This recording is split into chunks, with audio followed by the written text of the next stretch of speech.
El multimillonario Leonardo Garza, dueño de Medio Horizonte de la Ciudad de México, se quedó inmóvil en el umbral de aquella puerta despintada en el corazón de Iztapalapa.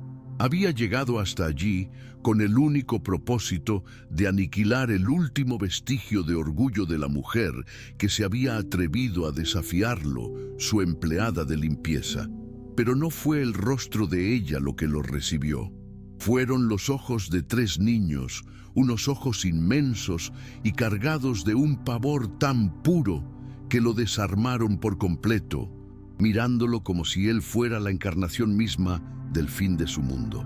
Detrás de ellos, en la penumbra de un departamento de 2 cuartos que olía a miseria y a lluvia estancada, yacía Elena, la mujer que pulía sus pisos de mármol de diseñador, dormida sobre un colchón raído en el suelo, agotada, aún vestida con el uniforme de trabajo. A su alrededor, un ejército de facturas vencidas y cajas de medicamentos carísimos formaban un círculo de condena. Y en la pared, presidiendo la escena, la foto de un hombre joven y sonriente con el uniforme de la policía de la ciudad, su esposo, su héroe, asesinado en un operativo fallido, la viuda a la que él había intentado humillar, los hijos que estaban a punto de perder lo único que les quedaba. Y en ese instante, el imperio de Leonardo Garza, con todos sus rascacielos y sus cuentas bancarias, se sintió tan frágil y diminuto como el susurro de la niña más pequeña que se aferraba a su pantalón. Por favor, señor, no le haga daño a mi mamá. El sol de 1900. La mañana se derramaba sobre Polanco, uno de los barrios más exclusivos de la Ciudad de México, bañando de oro los ventanales del penthouse de Leonardo Garza. Desde su atalaya en el piso 50 de la Torre Garza, contemplaba la metrópoli que se extendía a sus pies, un tablero de juego personal donde él movía las piezas a su antojo. A sus 39 años, había multiplicado la ya considerable fortuna de su padre hasta convertirla en un coloso del desarrollo inmobiliario, un imperio de concreto y acero que redibujaba el rostro de la ciudad. Para él, el éxito era una ecuación simple de metros cuadrados construidos y el valor de las personas se medía en su capacidad para servir a sus propósitos. Cada edificio que levantaba era un monumento a su propia ambición, un testamento de su poder para doblegar voluntades y paisajes urbanos por igual. Leonardo era un hombre forjado en la dureza y el cálculo. Su matrimonio con Valeria de la Torre había sido una transacción comercial con velo de romance, una alianza estratégica entre su capital emergente y el linaje de una de las familias más influyentes del país. Ella aportó los apellidos y las conexiones en las altas esferas del poder. Él, la ambición desmedida y una falta de escrúpulos que a menudo se confundía con genialidad para los negocios. El divorcio, 3 años más tarde, fue igual de pragmático y frío. Valeria se quedó con una mansión en las Lomas y una pensión que garantizaba su lujoso estilo de vida. Y él se quedó con el control absoluto del imperio que habían construido, libre de ataduras emocionales que consideraba un lastre para su ascenso imparable. Elena Morales había entrado en su vida de forma silenciosa y casi invisible 6 meses atrás. Fue contratada a través de una agencia de servicios domésticos para encargarse de la limpieza de su vasto penthouse 3 veces por semana. Tenía 33 años, el cabello oscuro siempre recogido en un moño austero que no permitía distracciones y unos ojos color café que poseían una extraña cualidad, nunca se apartaban de los suyos. A diferencia del resto de sus empleados, que bajaban la mirada con una mezcla de temor y reverencia, Elena lo miraba de frente, con una dignidad tranquila que a Leonardo le resultaba, a partes iguales, irritante y extrañamente fascinante. No había en ella rastro de la sumisión que él esperaba y exigía de su entorno. Había algo en la manera en que Elena se movía por su espacio que lo perturbaba. limpiaba sus esculturas de bronce y sus pisos de mármol italiano con una meticulosidad casi reverencial, un cuidado que no parecía nacer del miedo a estropear un objeto caro, sino de un respeto intrínseco por el trabajo bien hecho. No parecía impresionada por la opulencia que la rodeaba. La trataba con la misma profesionalidad con la que trataría el piso de una modesta capilla. Esta indiferencia a su poder y a su riqueza, en lugar de alejarlo, encendió en él una chispa de curiosidad que con el paso de las semanas se transformó en una obsesión latente, un deseo sordo y persistente que no lograba comprender ni controlar del todo. Leonardo Garza no estaba acostumbrado a que se le negara algo. Su vida era un flujo constante de adquisiciones, ya fueran empresas, propiedades o voluntades. El deseo por Elena se convirtió en un desafío personal, una cima que debía conquistar. Empezó su asedio de forma sutil, con gestos que creía irresistibles.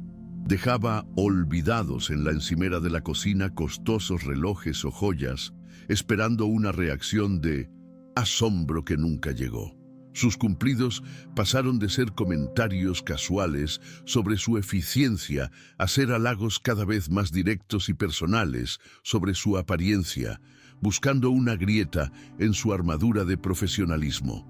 La estrategia escaló a invitaciones veladas. Le proponía que se quedara horas extra con la excusa de un evento imprevisto en el penthouse, sugiriendo que podrían cenar juntos para compensar la molestia. Elena declinó cada una de sus ofertas con una cortesía tan firme y educada que lo desquiciaba. No había dramatismo en sus negativas, ni indignación, solo una línea clara e inamovible que ella se negaba a cruzar. Cada "no, gracias, señor Garza" era un golpe a su ego, un recordatorio de que su dinero y su poder, por primera vez en mucho tiempo, parecían ser completamente inútiles para conseguir lo que anhelaba. La noche anterior, la tensión acumulada finalmente había explotado. La encontró en el baño principal, de rodillas, limpiando la base de la ducha de mármol de Vincent Carrara. La imagen de ella en esa postura de aparente sumisión despertó en él un instinto primario y depredador. Se acercó en silencio, la tomó bruscamente del brazo y la obligó a ponerse de pie, acorralándola contra la fría pared de piedra. Las palabras que le susurró al oído fueron crudas, una propuesta vulgar y directa que asumió que ninguna mujer en su precaria posición económica se atrevería a rechazar. Le ofreció dinero, mucho dinero, a cambio de su compañía, pero Elena Morales lo había rechazado. Y lo que fue peor para el ego de Leonardo, no lo hizo con miedo, sino con un profundo y visible asco. Sus ojos, esos ojos que tanto lo intrigaban, lo miraron con un desprecio tan gélido que lo dejó sin palabras. «Prefiero morir de hambre antes que venderme a un hombre como usted», le dijo con la voz temblorosa, pero inquebrantable. Luego se zafó de su agarre, tomó sus cosas y se marchó, dejándolo solo en medio de su lujoso baño, con la rabia hirviendo en sus venas y la humillación como un sabor amargo en la boca. Nadie, absolutamente nadie, rechazaba a Leonardo Garza. Pasó el resto de la noche consumiendo una botella de tequila extra añejo que costaba más que el salario mensual de Elena, mientras su mente febril trazaba un plan de venganza. No se conformaría con despedirla. Eso era demasiado simple, demasiado piadoso. Iba a destruirla. Usaría su vasta red de influencias para asegurarse de que nadie en toda la Ciudad de México volviera a darle trabajo. La arrastraría a la miseria más absoluta, la dejaría sin opciones, sin esperanza, y entonces, solo entonces, cuando estuviera completamente rota y desesperada, volvería a presentarse ante ella con la misma oferta, seguro de que esta vez el hambre la obligaría a aceptar. A la mañana siguiente, con la resaca martillándole las sienes, buscó en los archivos de la agencia la dirección de Elena. El nombre de la colonia lo hizo fruncir el ceño. Iztapalapa, un lugar que para él solo existía en los mapas de expansión, urbana como una zona de bajo valor que con la inversión adecuada podría ser gentrificada y convertida en algo rentable. Un lugar al que jamás se habría imaginado ir en persona. La idea de adentrarse en ese laberinto de calles le producía una profunda repulsión, pero su sed de venganza era más fuerte que su aversión a la pobreza. Condujo su Aston Martin a través de la ciudad, sintiendo cómo el paisaje de rascacielos y boutiques de lujo de Paseo de la Reforma se iba transformando en un panorama de edificios de concreto sin pintar y cables de luz enredados como telarañas. Al entrar en Iztapalapa, el aire mismo pareció cambiar, volverse más denso, cargado con el olor a fritanga, a diésel quemado y a esa desesperación anónima que se impregna en los muros de las grandes urbes. Las miradas de la gente se clavaban en su coche, una nave espacial de lujo aterrizada en un planeta extraño, y por primera vez sintió una punzada de vulnerabilidad. Encontró la dirección en una calle estrecha, flanqueada por edificios de departamentos idénticos, construidos en los años 70 y ahora cubiertos de grafitis y cicatrices de humedad. Estacionó el coche, consciente del error que suponía exhibir tal opulencia en un entorno como aquel. Subió 4 pisos por una escalera mal iluminada que olía a cloro, orina y a sueños rotos. Cada escalón aumentaba su irritación y su determinación. La puerta del departamento 23 era de un color verde pálido, descascarillado, un intento fallido de alegría en medio de la decadencia. Golpeó la puerta con la arrogancia de quien está acostumbrado a que el mundo se pliegue a sus órdenes. Esperaba ver el rostro de Elena, quizás con una expresión de miedo o de sorpresa. Pero cuando la puerta se abrió lentamente, no fue ella quien apareció. En su lugar, 3 pares de ojos lo miraron desde el umbral, ojos enormes en rostros demasiado delgados y pálidos. Eran 3 niños. Una niña, que no tendría más de 12 años, sostenía con un gesto protector los hombros de sus 2 hermanos menores, un niño de unos 8 años y una pequeña de no más de 5. Los niños llevaban ropa limpia, pero visiblemente remendada. Había un silencio tenso y cargado de miedo entre ellos. La mayor lo miraba con una desconfianza adulta, mientras el niño se escondía tímidamente detrás de ella. La más pequeña, sin embargo, lo miraba con un terror puro, sin filtros, el mismo tipo de miedo que Leonardo había visto en los ojos de los habitantes de los pueblos que sus proyectos habían desplazado. Era el miedo primordial a la figura de autoridad desconocida que llega para trastocar su frágil universo. Fue la niña de 5 años, Laura, la primera que rompió el silencio. Su voz fue apenas un susurro que, sin embargo, atravesó la gruesa coraza de indiferencia que Leonardo había construido a lo largo de los años. «Por favor, señor, no se lleve a mi mamá», musitó, y sus pequeñas manos temblorosas se aferraron con una fuerza inesperada a la pernera de su pantalón de noche. Diseñador. Ese simple gesto, esa súplica desesperada de una niña, fue el primer golpe que hizo tambalear la estructura de su venganza. Por encima de las cabezas de los niños, Leonardo pudo ver el interior del departamento, y la escena que se reveló ante él lo dejó paralizado, con el discurso de despido muriendo en su garganta. El espacio era diminuto, apenas 2 habitaciones en total, con muebles que parecían rescatados de la basura y manchas de humedad floreciendo en las esquinas. El aire estaba viciado, una mezcla de pobreza y enfermedad que se le metió en los pulmones. Era un cuadro de desesperación que contrastaba brutalmente con el lujo aséptico de su propio hogar. Y allí, en medio de lo que parecía ser el salón, que también funcionaba como dormitorio, estaba Elena, Dormía profundamente sobre un colchón delgado y desgastado, tirado directamente en el suelo. Todavía llevaba puesto el uniforme de limpieza, su cuerpo acurrucado en una posición fetal, como si intentara protegerse del mundo incluso en sueños.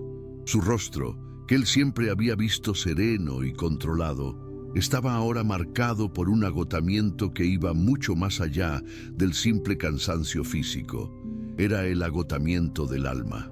Rodeando el colchón, como una guardia silenciosa y macabra, había una pila de papeles, facturas de luz, de gas, varios avisos de desalojo por alquiler atrasado, y junto a ellos, algo que heló la sangre de Leonardo, cajas y frascos de medicamentos. Reconoció algunos de los nombres. Eran fármacos oncológicos, caros y difíciles de conseguir, similares a los que su propia madre había necesitado durante su breve y dolorosa batalla contra el cáncer años atrás. La realidad lo golpeó con la fuerza de un puño. La lucha de Elena no era solo contra la pobreza, era contra la muerte misma. Pero fue la fotografía colgada en la pared, en un marco barato de plástico, lo que terminó de demolerlo. Era una foto de boda. En ella, una Elena mucho más joven, radiante y vestida de blanco, sonreía junto a un hombre apuesto con el uniforme azul oscuro de la policía de la Ciudad de México. El mismo hombre, en una foto más pequeña, estaba clavado en la pared sobre las improvisadas camas de los niños. Era el padre ausente, el héroe anónimo, cuya historia él desconocía por completo. El hombre por cuya viuda él había sentido un deseo depredador. El niño de 8 años, Daniel, finalmente encontró el valor para hablar, aunque su voz temblaba. Con una seriedad impropia de su edad, comenzó a contar la historia de su familia. Le contó a Leonardo que su mamá tenía 3 trabajos, que limpiaba casas por la mañana, cuidaba a un anciano por la tarde y cosía ropa para una fábrica por la noche. Le dijo que casi nunca dormía más de 4 horas seguidas y que a menudo fingía no tener hambre para que ellos pudieran comer un poco más. Cada palabra del niño era una daga que se clavaba en la conciencia de Leonardo. El niño continuó su relato, explicando que su papá, Ricardo, había muerto hacía 3 años, no en un acto heroico espectacular que saliera en los periódicos, sino durante un operativo contra el crimen organizado en Tepito. Una bala perdida, un operativo mal planeado, una vida truncada. La pensión que recibían era una miseria, una burla burocrática que apenas alcanzaba para la comida. Y luego añadió el último clavo en el ataúd de la arrogancia de Leonardo. La abuela, la madre de Ricardo, estaba en un hospital público, luchando contra un cáncer que consumía cada centavo extra que Elena lograba ganar. Leonardo permaneció petrificado en la puerta, sintiendo el peso de las miradas de los 3 niños y la cruda realidad de aquella habitación. Miró el rostro dormido de Elena y por primera vez la vio de verdad. No a la empleada que había desafiado su autoridad, no al objeto de su deseo frustrado, sino a una mujer librando una guerra silenciosa y brutal en múltiples frentes. Una guerra que él, desde su torre de marfil, ni siquiera podía concebir. Vio la pobreza enfrentada con honor, la desesperación transformada en una dignidad feroz y silenciosa. En ese momento, el llanto ahogado de la niña más pequeña despertó a Elena. Se incorporó de un salto, desorientada, con el pánico dibujado en su rostro al ver el silencio de sus hijos. Sus ojos se encontraron con los de Leonardo Garza, de pie en medio de su sala, rodeado de sus hijos, aterrorizados. La sangre se le heló en las venas. El miedo inicial dio paso a una resolución de acero. Se puso de pie con una lentitud deliberada, alisándose el uniforme arrugado, y se interpuso entre él y sus hijos, como una leona dispuesta a defender a sus cachorros hasta la muerte. Sabía perfectamente por qué estaba él allí. Había venido a ejecutar su sentencia, a terminar de hundirla. Podía ver la furia contenida en sus ojos grises. Estaba preparada para lo peor, para perder su trabajo, para ser humillada. Pero mientras lo miraba, esperando el golpe final, se juró a sí misma que no le daría la satisfacción de verla suplicar. Algunas cosas, como su honor y el recuerdo de su esposo, simplemente no estaban en venta, ni siquiera por un plato de comida para sus hijos. Leonardo la vio levantarse, vio cómo su cuerpo frágil se convertía en un escudo humano para proteger a sus hijos. Vio el desafío en sus ojos, una mezcla de miedo y orgullo indomable. Y en ese preciso instante, algo dentro de él, algo que llevaba mucho tiempo muerto y enterrado bajo capas de cinismo y éxito despiadado, se quebró. No fue su corazón, no estaba seguro de tener uno, sino su conciencia. La imagen de esa mujer dispuesta a enfrentarse a él sin nada más que su dignidad, lo despojó de toda su ira. Las palabras que salieron de su boca no fueron las que había ensayado en su mente durante toda la noche. La venganza se disolvió, dejando un vacío que fue llenado por una emoción nueva y confusa. Se encontró a sí mismo preguntando, con una voz extrañamente ronca y desconocida, por los niños. Les preguntó sus nombres, sus edades. Le preguntó a Elena por su esposo, por la fotografía en la pared. Dejó de ser el patrón y se convirtió por un momento en un simple hombre frente a una tragedia. Elena respondió a sus preguntas con una cautela extrema, sin bajar la guardia. ¿Qué nuevo juego era este? Una forma más retorcida de humillación. Pero cuando Leonardo, en un gesto completamente inesperado, se sentó en el borde del viejo y hundido sofá, el único mueble de la sala, y la arrogancia desapareció de su postura, algo en la atmósfera de la habitación cambió. La tensión disminuyó un grado, lo suficiente para que la verdad comenzara a fluir. La historia completa salió a borbotones, a menudo interrumpida por los niños, que añadían detalles que su madre, por pudor, habría omitido. Hablaron del heroísmo de Ricardo, no solo el día de su muerte, sino en su vida diaria, un policía honesto en un sistema a menudo corrupto. Hablaron de la enfermedad de su abuela, de las noches en vela de Elena en el hospital, de los sueños que habían tenido que enterrar junto con el cuerpo de su padre. Y entonces llegó la revelación más dolorosa y sorprendente de todas. Elena, la mujer que limpiaba sus baños, no era solo una empleada doméstica. Tenía 2 títulos universitarios, uno en arquitectura y otro en ingeniería civil, obtenidos con matrículas de honor en la UNAM. Los había sacado estudiando de noche, mientras Ricardo estaba en sus turnos y los niños dormían.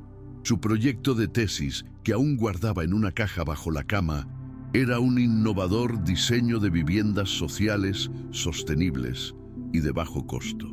Su sueño no había sido nunca diseñar rascacielos para los ricos, sino construir hogares dignos y hermosos para familias como la suya. Un sueño que la realidad económica y la tragedia personal habían aplastado, transformándola de una prometedora arquitecta a una mujer que limpiaba las casas de aquellos que tenían demasiadas. La ironía era tan cruel, tan brutal, que Leonardo sintió una náusea física. Él, que construía lujo, se había dedicado a pisotear a la única persona que había conocido, que entendía el verdadero valor de un hogar. Leonardo escuchaba cada palabra como si fueran martillazos en su conciencia. Miró los rostros de Isabel, Daniel y la pequeña Laura, y vio en ellos el mismo fuego que ardía en los ojos de su madre, esa misma dignidad obstinada que se negaba a ser extinguida. Eran el legado vivo de un padre heroico y una madre que era una guerrera silenciosa. Se dio cuenta de que la riqueza que él poseía era superficial y vacía en comparación con la riqueza de espíritu que llenaba esa humilde habitación.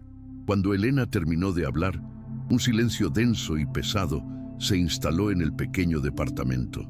Leonardo se puso de pie lentamente y todos contuvieron la respiración esperando el veredicto final. Pero en lugar de pronunciar las palabras de despido que habían venido a su mente, hizo algo que no había hecho desde que era un niño pequeño y su madre aún vivía. Se arrodilló.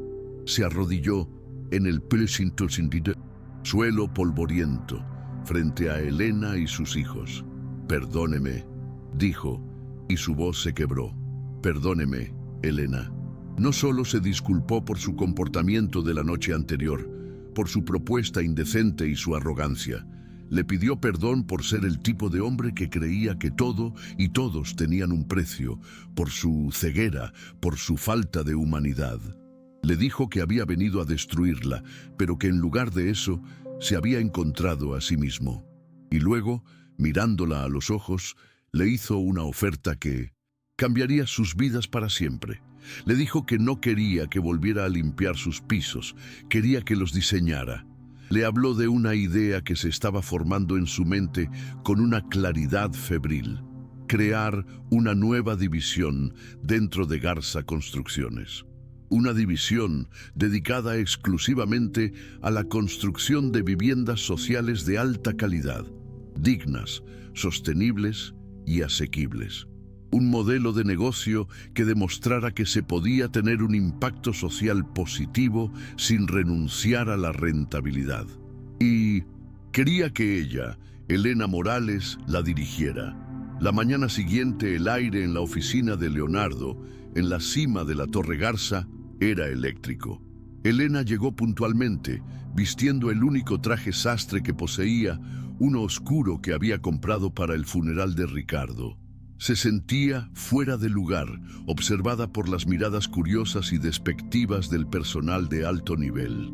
Los niños se habían quedado en la escuela, ajenos al giro radical que su destino estaba a punto de dar.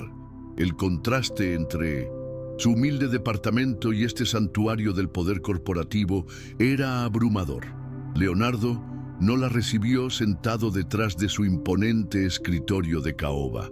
Estaba de pie, junto a los enormes ventanales, observando la ciudad.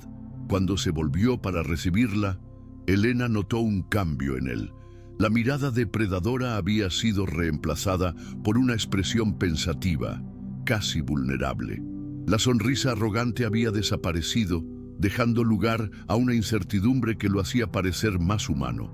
Por primera vez, no vio al monstruo de la noche anterior, sino a un hombre en medio de una profunda transformación. Sobre la mesa de conferencias no había una carta de despido, sino una carpeta llena de documentos. Leonardo le explicó su propuesta con detalle. No era caridad, insistió, era una oportunidad de negocio. Había pasado la noche en vela, no solo atormentado por la culpa, sino también investigando. Había contactado a sus antiguos profesores en la UNAM, había leído reseñas sobre su brillantez académica. Había entendido que el talento de Elena era un recurso que él había estado desperdiciando de la forma más estúpida posible. El salario que le ofreció era 20 veces superior a lo que ganaba sumando sus 3 empleos. El paquete incluía un seguro médico privado de cobertura total para ella, sus hijos y su suegra, un fondo educativo garantizado para los 3 niños hasta la universidad y un departamento de la empresa en una buena colonia, cerca de escuelas de calidad, para que pudieran mudarse de inmediato.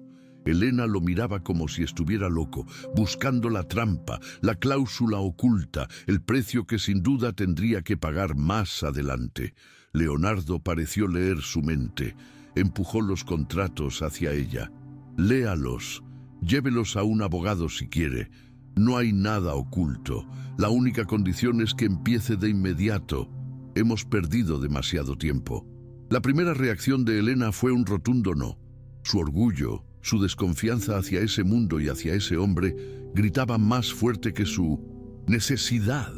No podía aceptar ayuda del hombre que la había humillado de esa manera, que representaba todo lo que ella despreciaba.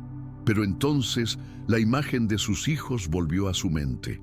Pensó en el rostro pálido de su madre en la cama del hospital, en las noches de hambre, en el frío que se colaba por las ventanas rotas, y pensó en su sueño, en los planos que guardaba bajo la cama como una reliquia de una vida que pudo haber sido. Pensó en todas las familias como la suya, atrapadas en la misma espiral de pobreza, y se dio cuenta de que esta no era una oportunidad solo para ella, sino para muchos más. «Acepto», dijo finalmente, con una voz firme que sorprendió a ambos, «pero con mis propias condiciones». Leonardo asintió, dispuesto a escuchar. Primero, transparencia total en todos los presupuestos y materiales.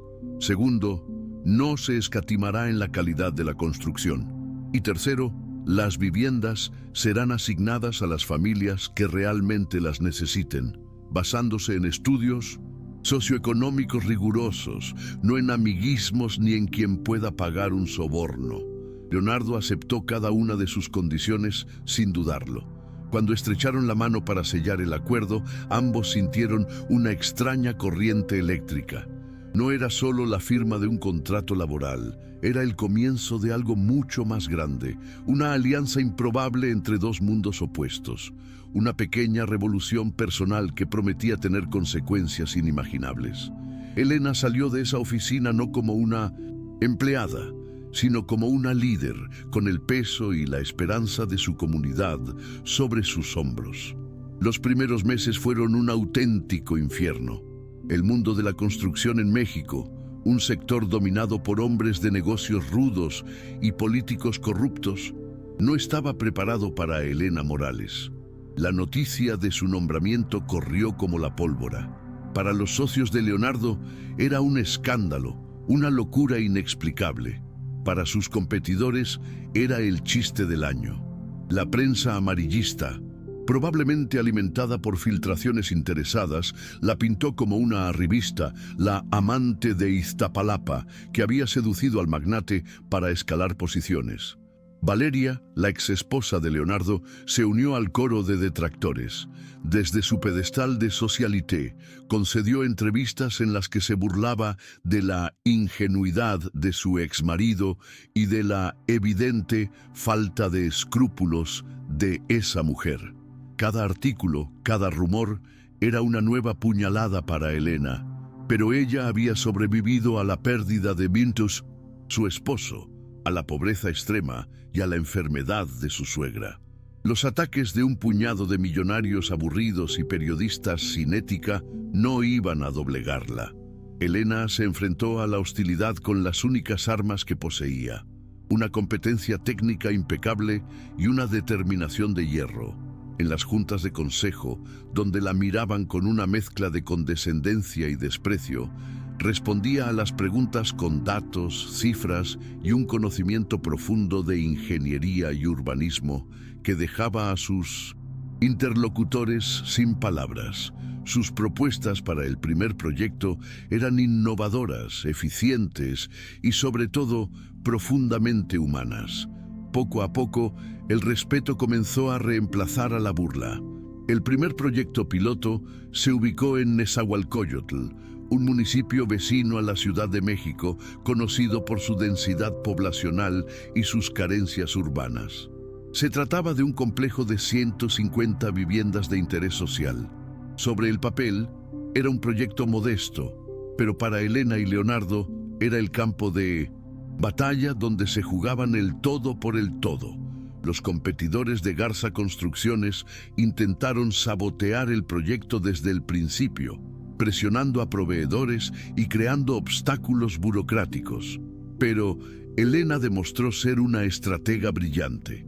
Anticipándose a los problemas, había creado una red de pequeños proveedores locales, cooperativas y fabricantes de materiales de construcción ecológicos, impulsando la economía de la zona y garantizando el suministro. Cada obstáculo que le ponían, ella lo convertía en una oportunidad para innovar. El resultado fue un conjunto residencial que no se parecía en nada a las sombrías y monótonas viviendas sociales tradicionales. Eran edificios llenos de luz, con ventilación cruzada, pequeños balcones y jardines comunes que fomentaban la convivencia. Utilizó materiales sostenibles y de bajo costo, pero de alta durabilidad. El diseño maximizaba cada metro cuadrado, creando espacios que no solo eran funcionales, sino también hermosos. El costo final por unidad fue un 30% inferior al promedio del mercado para proyectos similares, mientras que la calidad de vida que ofrecía era infinitamente superior. El proyecto de Nesa se convirtió en un caso de estudio. Leonardo observaba a Elena trabajar con una admiración que crecía día a día. La veía discutir con los contratistas, la veía dibujar planos hasta altas horas de la noche, la veía hablar con las futuras familias beneficiarias con una empatía y un respeto que él nunca había poseído. La mujer que había deseado poseer de una forma tan vulgar se había transformado ante sus ojos en su mentora, en la brújula moral que había perdido hacía mucho tiempo. Por primera vez en años, Leonardo comenzó a encontrar un propósito más allá de la acumulación de riqueza. Empezó a visitar las obras no como el dueño, sino como un aprendiz. Se interesaba por los detalles, por las vidas de los trabajadores, por las historias de las familias que pronto vivirían allí. Las cifras en sus informes financieros comenzaron a tener un rostro humano. Y por primera vez en mucho tiempo dormía por las noches sin necesidad de una botella de tequila en su mesita de noche. La vida de los hijos de Elena también se transformó. Se mudaron al nuevo departamento en la Colonia del Valle, un lugar con parques, seguridad y buenas escuelas. Daniel, que siempre había tenido facilidad para los números, encontró en las matemáticas una pasión y comenzó a destacar. Isabel descubrió su talento para el arte y comenzó a tomar clases de pintura. Y la pequeña Laura, con su alegría contagiosa, conquistaba el corazón de todos los que la conocían. A menudo, después de la escuela, los niños iban a la oficina de su madre en la Torre Garza. Su presencia llenó de vida y de risas los austeros pasillos de mármol. Colgaban sus dibujos en las paredes de la sala de juntas, transformando el frío espacio corporativo en algo parecido a un hogar. Los empleados, que al principio los miraban con recelo, terminaron por adorarlos. Los niños se convirtieron en el símbolo viviente de la nueva filosofía de la empresa. Fue Laura, con la inocencia aplastante de sus 6 años, quien puso en palabras lo que muchos empezaban a sospechar. Una tarde, mientras Leonardo le enseñaba a usar un programa de diseño en su computadora, la niña lo miró con sus grandes ojos serios y le preguntó: «Señor Leonardo, ¿cuándo te vas a casar con mi mamá?». El silencio que siguió fue tan denso que se podía cortar con un cuchillo.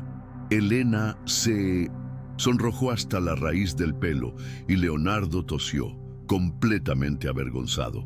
Pero la niña, sin inmutarse por la reacción de los adultos, continuó con su lógica infantil. ¿Es porque la miras igual que mi papá la miraba en las fotos? Y cuando tú estás cerca, ella sonríe como no sonreía desde que papá se fue al cielo. La verdad, dicha con una simplicidad tan brutal y pura, dejó a ambos sin defensas. La pregunta de una niña había cambiado la dinámica entre ellos para siempre, nombrando una emoción que ambos habían estado evitando cuidadosamente. A partir de ese día, la tensión en el aire ya no era solo profesional. Las largas noches de trabajo se llenaron de conversaciones más personales. Discutían sobre cimientos y estructuras, pero en realidad hablaban de sus miedos, de sus sueños y de sus arrepentimientos. Leonardo le habló de su padre, un hombre tiránico que le había enseñado que el amor era una forma de debilidad. Le confesó el vacío que le dejó la muerte de su madre cuando él era solo un niño, dejándolo solo con un hombre que medía el afecto en acciones y herencias. Elena, a su vez, le habló de Ricardo. no solo del dolor de su pérdida, sino de la grandeza de su amor. Le habló de la felicidad que habían compartido, de los planes que habían hecho juntos, y le confesó su mayor miedo, el miedo a traicionar la memoria de su esposo si se permitía amar de nuevo. Sentía que su corazón le pertenecía a Ricardo, y abrirlo a otro hombre se sentía como una profanación de ese amor sagrado. El momento decisivo, el punto de no retorno, llegó el día de la inauguración del proyecto de Nezahualcóyotl. 200 familias, muchas de las cuales habían vivido en condiciones de hacinamiento y pobreza toda su vida, estaban a punto de recibir las llaves de un hogar digno. La atmósfera era de una alegría casi palpable, con niños corriendo por los jardines recién plantados y ancianos llorando de emoción al ver ventanas que cerraban bien y grifos de los que salía agua caliente. Elena estaba en el podio dando el discurso de inauguración. Hablaba de dignidad, de comunidad, de derecho a la belleza. Pero a mitad de su discurso, su mirada se cruzó con la de una joven madre soltera con 3 hijos pequeños. Una imagen que era un espejo de lo que ella misma había sido no hacía mucho tiempo. La voz se le quebró, ahogada por la emoción, y no pudo continuar. Las lágrimas comenzaron a rodar por sus mejillas. En ese momento, ante el silencio expectante de la multitud y las cámaras de televisión, Leonardo subió al escenario. No dijo nada, simplemente se paró a su lado y le tomó la mano, un gesto de apoyo público e inequívoco. Luego se acercó al micrófono y con una voz clara y firme terminó el discurso por ella. Habló de cómo Elena Morales le había enseñado que el verdadero éxito no se mide en metros cuadrados, sino en vidas transformadas. Y entonces, mirando directamente a Elena y a través de ella al mundo entero, hizo su confesión. Esta mujer, que tenía todos los motivos del mundo para odiar y desconfiar, eligió en cambio construir y creer. Ella me enseñó que la dignidad no tiene precio. Y yo, Leonardo Garza, el hombre que creía tenerlo todo, me di cuenta de que no tenía nada hasta que la conocí. Me he enamorado no solo de una mujer extraordinaria, sino de su visión del mundo. La declaración pública fue una bomba que sacudió los cimientos del mundo empresarial y social de México. Los medios de comunicación enloquecieron. Los socios más conservadores de 1950. Leonardo amenazaron con una revuelta interna. Valeria, su exesposa, reapareció, esta vez no con burlas, sino con abogados, intentando reclamar una parte de la nueva fortuna emocional de Leonardo, alegando que su transformación era un complot para devaluar sus activos conjuntos. Pero en medio de todo ese caos, Elena y Leonardo encontraron una extraña calma. La confesión pública había roto la última barrera entre ellos. Ya no había nada que ocultar. Esa noche, lejos de los reflectores, finalmente se permitieron sentir. No fue un amor arrebatador y febril como el que Elena había conocido con Ricardo. Era algo diferente, más profundo y sereno. Un amor construido sobre los cimientos del respeto mutuo, la admiración y un propósito compartido. La aceptación de los niños fue un proceso gradual y natural. Leonardo nunca intentó reemplazar a su padre. Ese lugar en sus corazones era y siempre sería sagrado. En cambio, se convirtió en una nueva presencia en sus vidas. Para Daniel, fue un mentor que alimentó su pasión por las matemáticas y le enseñó sobre negocios con un enfoque ético. Para Isabel, fue un mecenas que financió sus clases de arte y la animó a pintar murales en los nuevos proyectos de vivienda. Y para la pequeña Laura, fue simplemente Leonardo, el hombre que hacía sonreír a su mamá como papá lo hacía en las fotos. Lo aceptó con el amor incondicional y sin complicaciones de un niño. La transición fue sorprendentemente fácil, porque los niños, con su sabiduría, Innata entendieron que el amor no resta, sino que suma. La felicidad de su madre era su propia felicidad. La última en ceder fue la suegra de Elena, la madre de Ricardo, una mujer dura, marcada por el dolor y la desconfianza. Observó a Leonardo desde la distancia durante meses. Lo vio pagar en silencio los costosos tratamientos experimentales que le regalaron 2 años más de vida. Lo vio sostener la mano de Elena durante las largas noches de hospital. Lo vio cuidar de sus nietos como si fueran suyos. El día que le dio su bendición fue en el cementerio. Leonardo había acompañado a Elena a visitar la tumba de Ricardo, como hacía cada mes. La madre de Ricardo estaba allí, esperándolos. Vio a Leonardo pararse frente a la lápida y escuchó cómo le prometía a su hijo muerto en voz baja que dedicaría su vida a proteger y a hacer feliz a la familia que él había dejado atrás. Fue entonces cuando la anciana lo abrazó, con lágrimas en los ojos, y le dio su bendición.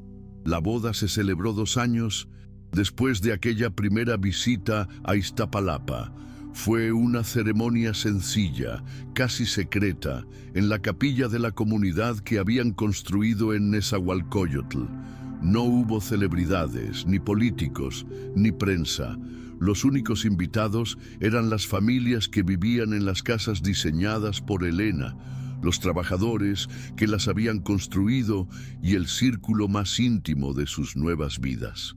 Era una celebración de la comunidad, no de la riqueza. Elena no vistió de blanco. Ese color, en su corazón, le pertenecía a su boda con Ricardo.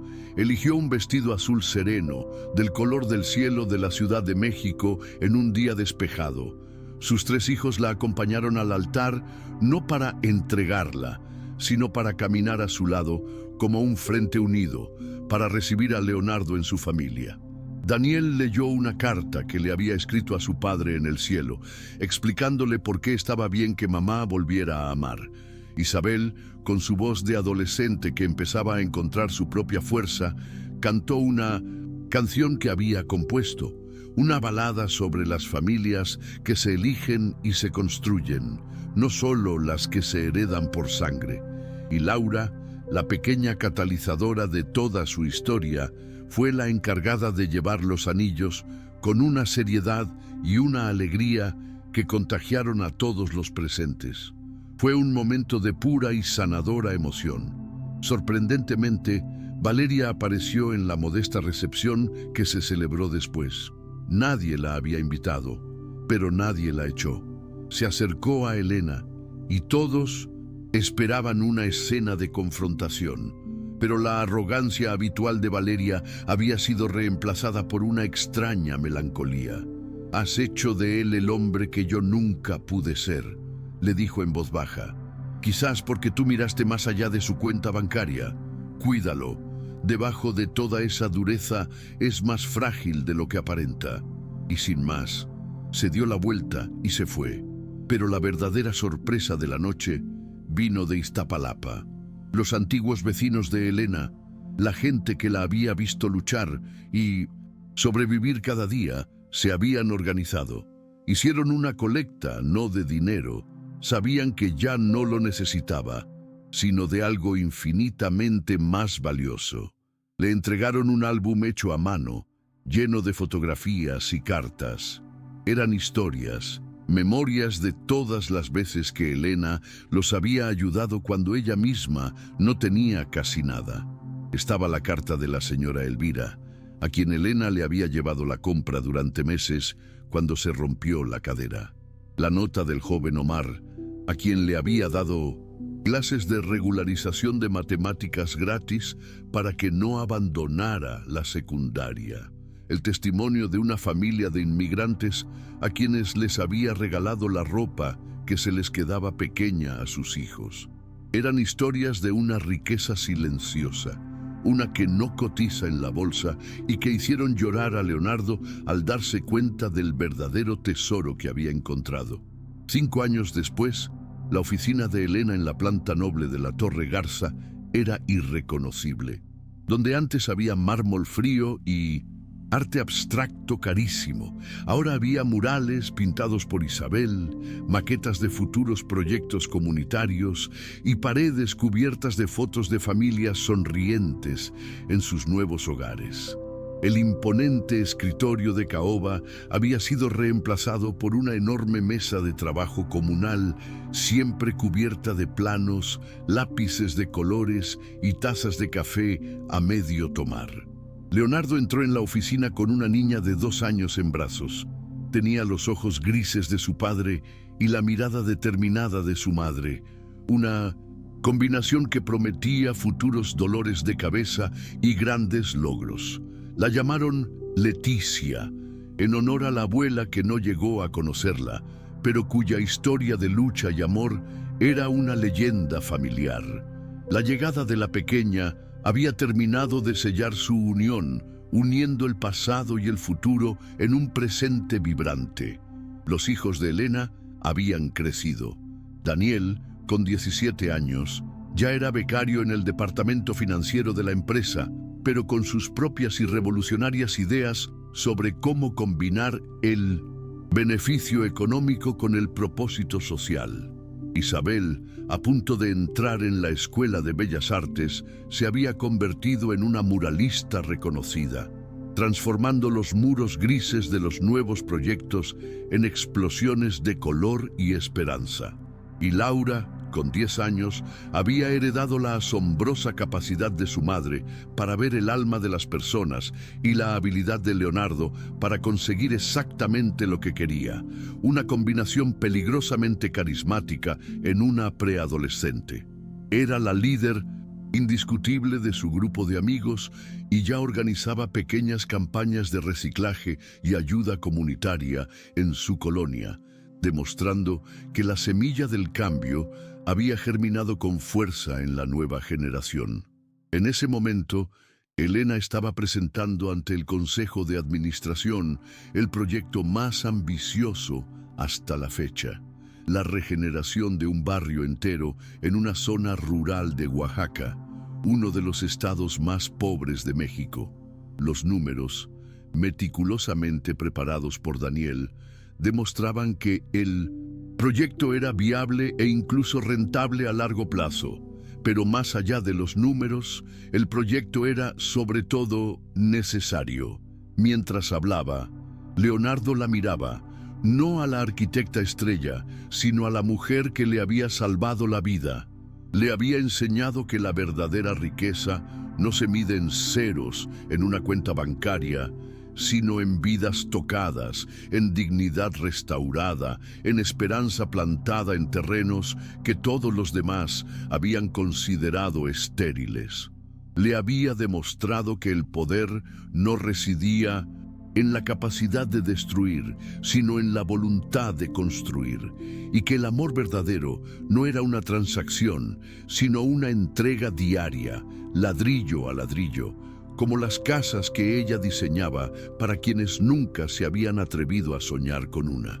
Esa noche, de regreso a casa, no al penthouse de Polanco, sino a una casa normal y llena de vida en la colonia del Valle, pasaron deliberadamente por la antigua calle de Elena en Iztapalapa. El viejo edificio había sido completamente rehabilitado, parte de un programa de renovación urbana que ahora dirigía la propia Elena. Las fachadas estaban pintadas de colores vivos y había jardineras en los balcones donde antes solo había ropa tendida. El cambio era un testimonio tangible de su impacto.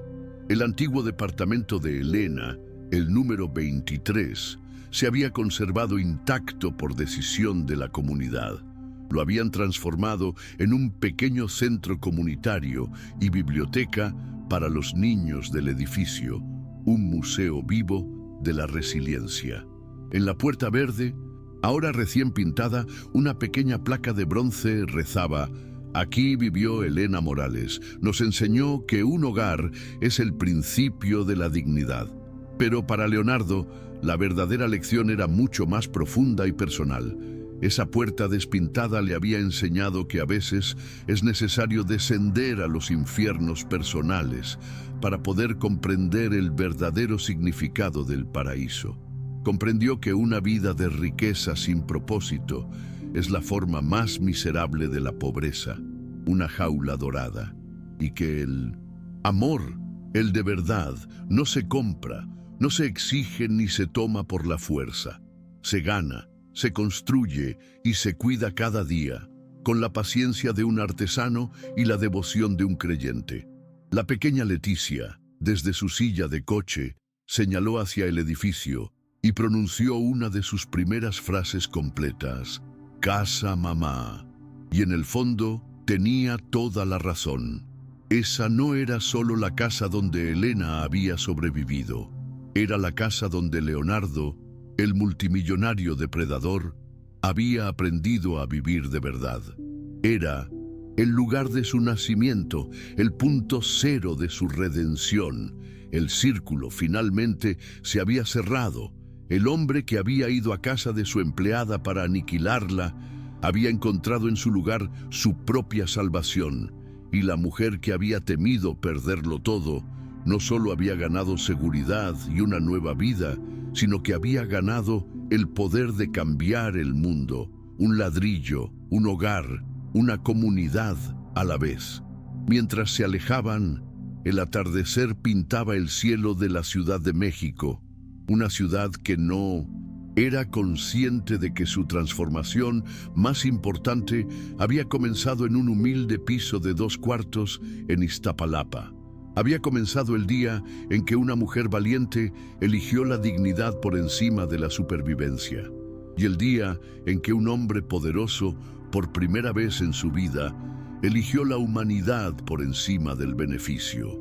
A veces, las revoluciones más grandes y significativas no comienzan con grandes proclamas ni con violencia, sino con el simple y milagroso acto de mirar a otro ser humano, verlo de verdad y decidir que merece algo más, mucho más. Leonardo miró a Elena, que se había quedado dormida en el asiento del copiloto, con la cabeza apoyada en la ventanilla. Su rostro, ahora sereno y sin las marcas del agotamiento extremo, seguía siendo para él el mapa de un mundo nuevo y mejor. Extendió la mano y le acarició la mejilla con una delicadeza que nunca supo que poseía. En ese simple gesto estaba contenido todo su viaje: la arrogancia, la humillación, el descubrimiento, el arrepentimiento, la admiración y finalmente un amor tan profundo y sólido como los cimientos de los edificios que ahora construían juntos. Pensó en la ironía de su vida. Había pasado décadas construyendo torres que arañaban el cielo, símbolos de poder y aislamiento, y había sido necesario descender a ras de suelo, a un apartamento donde el cielo apenas se veía, para aprender a construir algo que realmente importara: una conexión humana, una familia, un legado de esperanza. La Torre Garza seguía llevando su nombre, pero él sabía que su verdadero imperio no estaba hecho de acero y cristal, sino de las vidas que habían logrado tocar y mejorar. Los competidores que una vez se rieron de él ahora intentaban copiar torpemente su modelo de negocio de vivienda social, pero fracasaban. No entendían que el secreto no estaba en la fórmula financiera, sino en la filosofía que la impulsaba. El ingrediente secreto era la empatía, la autenticidad de Elena, algo que no podía ser replicado en una hoja de cálculo. Se habían convertido, sin buscarlo, en los líderes de una nueva forma de hacer negocios en el país. La historia de Leonardo y Elena se convirtió en una especie de leyenda urbana en la ciudad. Una historia de redención que se contaba en los cafés, en los mercados y en las salas de juntas. Algunos la adornaban, otros la simplificaban, pero la esencia siempre era la misma: el poder del cambio, la posibilidad de las segundas oportunidades y la idea revolucionaria de que la bondad podía ser, al final, el mejor negocio de todos. Mientras conducía por las calles iluminadas de la ciudad, Leonardo vio uno de los nuevos murales de Isabel en la pared de un edificio. Era un retrato gigante de Elena, no la arquitecta famosa, sino la madre, con sus 3 hijos, rodeada de casas coloridas y gente sonriente. Debajo, con una caligrafía hermosa, había una sola frase: construimos lo que creemos. Leonardo sonrió. Isabel había entendido la lección más importante de todas. La pequeña Leticia se removió en su silla y murmuró en sueños. Leonardo ajustó el espejo retrovisor para poder verla. En su rostro pacífico vio la confluencia de dos mundos, la herencia de su propia fuerza y la de la increíble mujer que dormía a su lado. Supo, con una certeza absoluta, que el futuro estaba en buenas manos. El legado de Ricardo no se había perdido, se había transformado y multiplicado a través de ellos, en sus hijos y en cada familia que ahora tenía un lugar digno al que llamar hogar. El penthouse en Polanco había sido vendido. El dinero se destinó íntegramente a la fundación que crearon para dar becas a jóvenes arquitectos e ingenieros de bajos recursos que quisieran especializarse en vivienda social. Era una forma de cerrar el círculo, de darle a otros la oportunidad que la vida le había negado a Elena durante tanto tiempo. La casa en la que vivían era grande y cómoda, pero no ostentosa. Era un hogar, no una vitrina de riqueza.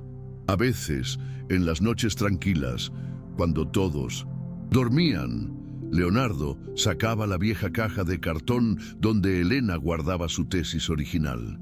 Pasaba las páginas amarillentas, mirando los dibujos hechos a mano, los cálculos precisos, la pasión evidente en cada línea. Para él, ese documento era más valioso que cualquier escritura de propiedad. Era el testamento de la mujer de la que se había enamorado, la prueba de que incluso en la oscuridad más profunda, la luz de un sueño puede seguir brillando, esperando el momento adecuado para iluminarlo todo. El coche finalmente llegó a su calle. Leonardo apagó el motor y se quedó un momento en silencio, escuchando la respiración tranquila de su familia. El viaje que había comenzado con un deseo de venganza en el corazón de Iztapalapa había terminado aquí, en este remanso de paz. El multimillonario había muerto en aquella puerta verde despintada y en su lugar había nacido un hombre que había aprendido que el valor de una vida no se mide por lo que se acumula, sino por lo que se da. Despertó a Elena con un beso suave. Ella le sonrió, con los ojos todavía llenos de sueño. «Llegamos», le dijo él. Juntos, en silencio, bajaron a los niños dormidos y los llevaron a sus camas. Era un ritual nocturno, un recordatorio de la normalidad y la belleza de la vida que habían construido. Una vida que era, en sí misma, el proyecto más importante y exitoso que jamás habían emprendido. Antes de acostarse, Leonardo se asomó por la ventana.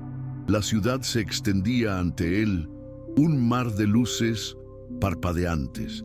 Ya no la veía como un tablero de juego, sino como un vasto tapiz de historias humanas, cada una con sus propias luchas y sueños.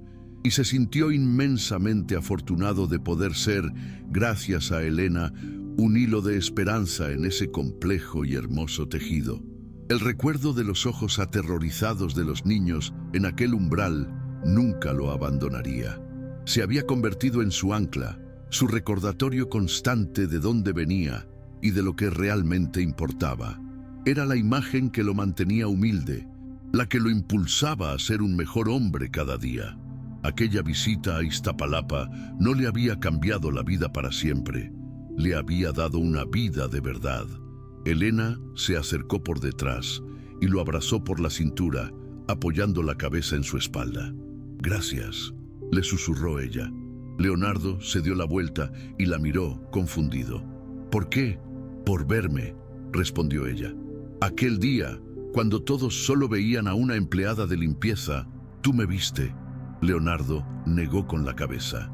«No, Elena, fui yo quien estaba ciego. Fuiste tú quien me enseñó a ver». Y en esa simple verdad, en esa admisión mutua, residía la fuerza de su amor y de su historia. Una historia que demostraba que las personas pueden cambiar, que la redención es posible y que a veces el acto más revolucionario es simplemente abrir los ojos y el corazón a la humanidad del otro. Cerraron las cortinas y la luz de la ciudad desapareció, dejando la habitación en una penumbra acogedora. Afuera, la metrópoli seguía su ritmo frenético, inconsciente de la silenciosa revolución que había nacido en su corazón. Pero para la familia Garza Morales, el mundo entero estaba contenido allí, en esa casa, en ese abrazo, en la promesa de un nuevo día para seguir construyendo un futuro más justo, ladrillo a ladrillo. La historia del millonario y la empleada de limpieza no era un cuento de hadas. Fue una historia de colisiones brutales, de realidades crudas y de una transformación dolorosa pero necesaria. Fue la prueba de que la verdadera fuerza no reside en las torres que construimos para aislarnos, sino en los puentes que nos atrevemos a cruzar para encontrarnos con los demás. Y en ese encuentro, a veces, encontramos no solo al otro, sino a la mejor versión de nosotros mismos.